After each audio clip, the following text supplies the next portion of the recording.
ನಮಸ್ತೆ. ಅನೇಕ ಜನ ನಿದ್ರೆ ಬರದೆ ರಾತ್ರಿ ಪದೇ ಪದೇ ಎಚ್ಚರ ಆಗುವಂಥದ್ದು, ಆಮೇಲೆ ತುಂಬಾ ಹೊತ್ತು ನಿದ್ರೆ ಬರಕ್ಕೆ ಕಾಯುವಂಥದ್ದು, ಈ ತರದ್ದು ತೊಂದರೆಯಲ್ಲಿ ಅನುಭವಿಸ್ತಾ ಇರ್ತಾರೆ. ಇವರಿಗೆ ಸುಲಭವಾಗಿ ಮನೇಲಿ ಮಾಡುವಂತ 3 ಪರಿಹಾರಗಳನ್ನ ನೋಡೋಣ. ಮೊದಲನೇದಾಗಿ, ಒಂದು ಚಿಟಿಕೆ ಜಾಯಿಕಾಯಿ ಪುಡಿಯನ್ನ ಸುಮಾರು 200 ml ಹಾಲಿಗೆ ಹಾಕಿ ಒಂದು 3-4 ನಿಮಿಷ ಕುದಿಸ್ಬಿಟ್ಟು ರಾತ್ರಿ ಮಲ್ಕೊಳ್ಳೋಕೆ ಅರ್ಧ ಗಂಟೆ ಮುಂಚೆ ತಗೊಳ್ಳೋದ್ರಿಂದ ನಿದ್ರೆ ಚೆನ್ನಾಗಿ ಬರುತ್ತೆ. ಎರಡನೇದಾಗಿ, ಅಶ್ವಗಂಧ ಚೂರ್ಣ ಏನಿದೆ ಅದನ್ನ ಸುಮಾರು 3/4 ಚಮಚದಷ್ಟನ್ನ 200 ml ಹಾಲು ಮತ್ತೊಂದು 50 ml ನೀರಿಗೆ ಸೇರಿಸ್ಕೊಂಡು ಸುಮಾರು ಒಂದು 6-7 ನಿಮಿಷ ಕುದಿಸ್ಬೇಕು. ಅದು ಚೂರು ಬತ್ತಬೇಕು. ಅದು ಬತ್ತಿದ ನಂತರ ಅದಕ್ಕೆ ಬೇಕಾದ್ರೆ ಸ್ವಲ್ಪ ಸಕ್ಕರೆ ಸೇರಿಸ್ಕೋಬಹುದು, ಇಲ್ಲ ಅಂತ ಹೇಳಿದ್ರೆ ಹಾಗೆ ತಗೋಬಹುದು.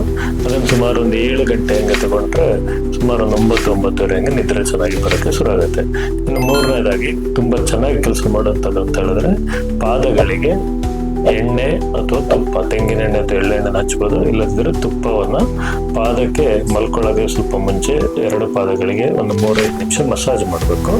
ಅಂತೆಯೇ ಅದನ್ನ ನಮ್ಮ ಕಣ್ಣಿನ ಸುತ್ತ ಹಚ್ಚೋದ್ರಿಂದ, ಹಣೆ ಸುತ್ತ ಹಚ್ಚೋದ್ರಿಂದ ಮತ್ತು 2 ಮೂಗಿನ ಹೊಳ್ಳೆಗಳಿಗೆ ತುಪ್ಪವನ್ನ ಸ್ವಲ್ಪ ಬಿಸಿ ಮಾಡಿ 4 ಹನಿ ಹಾಕೋದ್ರಿಂದ ರಾತ್ರಿ ಗೊರಕೆ ಹೊಡೆಯುವಂಥದ್ದು ಮತ್ತು ಮೂಗು ಕಟ್ಟುವಂಥದ್ದು ಮತ್ತು ನಿದ್ರೆ ಬಾರದಿರುವಂಥದ್ದು, ಇದು 3 ಸಮಸ್ಯೆಗಳು ತುಪ್ಪವನ್ನ ರಾತ್ರಿ ಮೂಗಿಗೆ ಹಾಕೋದ್ರಿಂದ ತುಂಬಾ ಚೆನ್ನಾಗಿ ಇಂಪ್ರೂವ್ಮೆಂಟ್ ಆಗುತ್ತೆ. ಇಂಥ ಅಧಿಕೃತ ಆಯುರ್ವೇದ ಮಾಹಿತಿಗಳಿಗೋಸ್ಕರ ಯೋಗಕ್ಷೇಮ ಆಯುರ್ವೇದ ಆಸ್ಪತ್ರೆ ಅಕೌಂಟನ್ನು ಫಾಲೋ ಮಾಡಿ. ನಮಸ್ಕಾರಗಳು.